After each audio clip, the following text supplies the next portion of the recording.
All right, by this time, most of you had heard about the Signal chat that Jeff Goldberg was added to. He's the far-left Atlantic journalist that has published a number of hit pieces on Trump. Today, liberal senators used this piece and worked themselves into like this tizzy and they wet their pants in a Senate hearing that was supposed to be about world threats. But instead of that, they were trying to make this like the new chat gate, like it's some massive national security breach. It's not, okay? Folks, I know a thing or two about classification. It was my job for many years.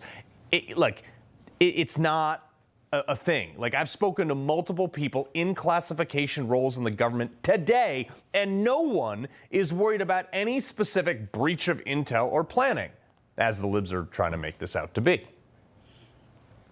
Just a normal day at the CIA where we chat about this kind of stuff over Signal. In fact, it's so normal that the last administration left it here for us. That's your testimony today. That's your testimony. No, that's Senator. not my testimony. That's what you said. I didn't say any of those things that you just related, Senator.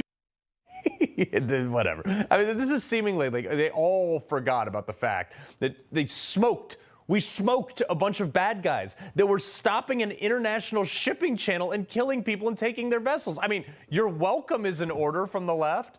But while all these senators, they were grandstanding, not one of them could point to a specific thing that was actually classified, because that's how classification works. A specific item has to be classified and why it's classified, not just the jurisdiction of it was like a discussion of, hey guys, remember that thing we talked about doing eventually? Yeah, we're going to do that because we can. Oh, by the way, we think Europe is weak. That's what this conversation was. It was not classified information. Go read the text chain for yourself if you think otherwise. There's nothing there. It's got a bunch of emojis in it. That said, there is legitimate concern about how or why Goldberg got added to this chat in the first place, and I'll get to my theory on that in a minute. But it's even more rich that all these senators seem to think that Signal was not an authorized app. Well, according to CISA, this is the government Cybersecurity and Infrastructure Security Agency. Yes, it's not lost on me that they use the word security twice in the title, but that's government. Before Biden left office, they issued guidance that urged government officials to switch to that secure messenger app. And it was even installed on many government devices issued to the people in that hearing today.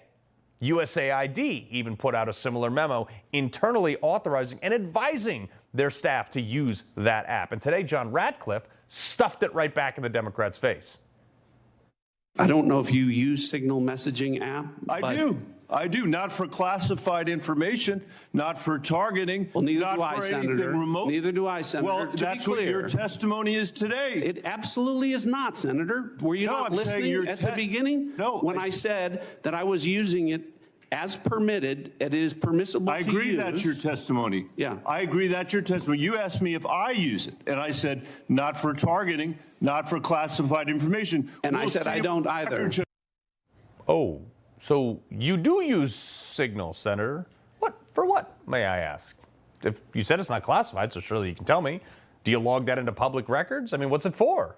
Or do you use it for the same reason Hunter Biden used a similar app called Wicker for stuff that he wanted to keep out of the press? I'm just asking. Is that your testimony today? But what I find hilarious is that almost all of the people spouting off about Twitter, and apparently these Democrat senators too, none of them seemingly even bothered to read the entire article, nor the text message associated with it. They just read the headlines. Because if they did read the whole thing, they would promptly realize that this was, first off, such a self-gloating piece. I mean, what an arrogant man. The Trump administration accidentally texted me its war. Give me a break. Trying to flash what the overeducated journalism industry passes off as depth. The use of giant words that I guarantee this dude had to look up. He was probably so proud of himself. He wrote this. After reading this chain, I recognized that this conversation possessed a high degree of verisimilitude. Dude, just use a normal word like authentic or true or real. I'll be honest, I had to look this word up, which that's exactly what these squinty liberal writers live for. Oh, look at how educated I am. Education and intelligence are totally different, pal. You can kick rocks.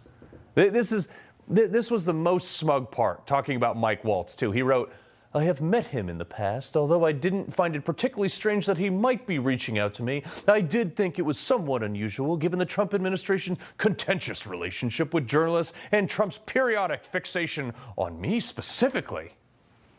Okay. Oh, look at me. I'm such an important journalist. I wouldn't be surprised if the National Security Advisor reached out to me. Though the president knows me. He also hates journalists. Get lost, dude. This president has been more available to journalists than any other in the history of America. But since you cited why the president might know your name, let's look at that. He might remember you for not such great reasons. Secretary of Defense actually mentioned this when asked for comment. You're talking about a deceitful and highly discredited so-called journalist who's made a profession of peddling hoaxes time and time again, to include the hoaxes of Russia, Russia, Russia, or the fine people on both sides hoax, or suckers and losers hoax. So this is the guy that peddles in garbage. Yeah, let's look through some of those. You remember the hit piece on Trump regarding the suckers and losers comment about dead soldiers from 2020? The one that was debunked by literally everybody that was there. Goldberg was the guy who published that. He reported that Donald Trump called American soldiers killed in action suckers and losers, citing 4 anonymous sources. Now, those sources didn't really appear to exist at all, actually, and it was solely sourced to John Kelly after he was fired.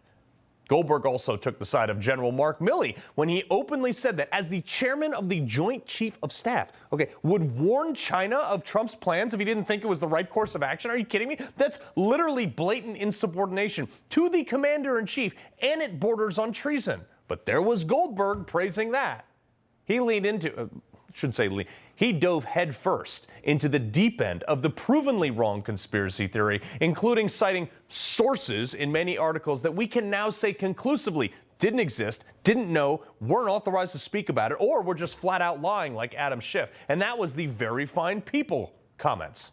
Yep, Goldberg was also on that train. A journalist, a highly credited, big word using journalist that he couldn't be bothered to listen past the first 10 seconds of a 20-second soundbite to report something honestly. No, I couldn't imagine why Trump wouldn't remember you at all. You lie about him all the time. But this has to be his MO. For years he's been doing lying, shoddy sources, even if it includes contributing to starting a war. Seriously, Goldberg doesn't care. Remember this? In 2002, when he was working for The New Yorker, he published an entire spread about how Saddam Hussein was working with al-Qaeda. That narrative was completely false. Completely false. And it was generated by people like Goldberg that played a piece in the invasion of Iraq. That I fought in, by the way, so that's deeply personal to me that he got this so wrong. And his allies, who also got it wrong, by the way, they all ran the same story, and they all say, oh, our sources were wrong. Cut us some slack. No, that's your job as a reporter. Make sure your sources aren't wrong. Properly vet them. I don't know. They were all wrong, which leads me to my theory on this whole thing, that maybe it wasn't by accident that he was added to this text chain. Seriously. I know a lot of people on this text chain personally. They're not stupid people. Seriously, have you ever gone to text your family, you type in the wrong Bill or Sharon? They don't just hit Wendy when you're looking for Sarah. And I doubt this guy is a frequent user that pops up, this person for anyone in the Trump admin that would be auto bump to the top of your regular senders. Yeah, I mean, it's you type in Pete Hegseth, hey Siri, and it pops up with, oh, did you mean Jeffrey Goldberg? That didn't happen. I honestly think this whole thing was probably a setup where he was deliberately added to write a piece that was not only, smoking terrorists in a shipping channel, but that we thought Europe was a bunch of defenseless noodles that needed to start pulling their weight on an international commerce defense. Why else would Trump say that Mike Waltz doesn't need to apologize for this? What do I know? I don't use big words like verisimilitude or whatever. But would it be that crazy? I mean, no one has ever used the media to, leak unverified information to the press, who would then take the multiple single-sourced articles back to the FBI that could then be used to funnel it into the highest levels of the intel community to launch an investigation into a political opponent, launching a multi-year, multi-million-dollar investigation into Russian collusion that never actually happened. Politicians should never use the media to their advantage, right? He loves the Constitution. He fights for what's right. He hates the bad guys. He's a freedom warrior. He's your freedom warrior. Watch Carl Higbie every weekday on Newsmax.